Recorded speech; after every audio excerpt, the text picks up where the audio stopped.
Hey guys, welcome back to our YouTube channel 12 Step.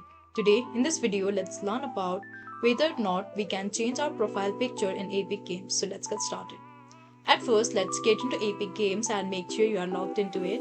Now in the top right corner we can see this icon that says yes. So let's tap on this. This is the profile picture or the profile icon for now. So let's tap on this and here we can see various options. And even if we tap on account over here, so here we can see new tab is open. Here we can see various options like email preferences, account settings, and under account settings there are various options like changing your name, address, your country, region, and other details as well. But there is no such option to change your profile picture.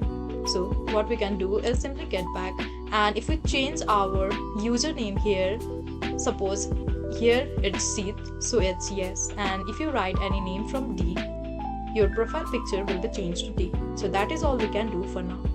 So that is all. There is no such option to change profile picture in Epic Games. I hope you liked the video. Please do like and subscribe. Thanks for watching.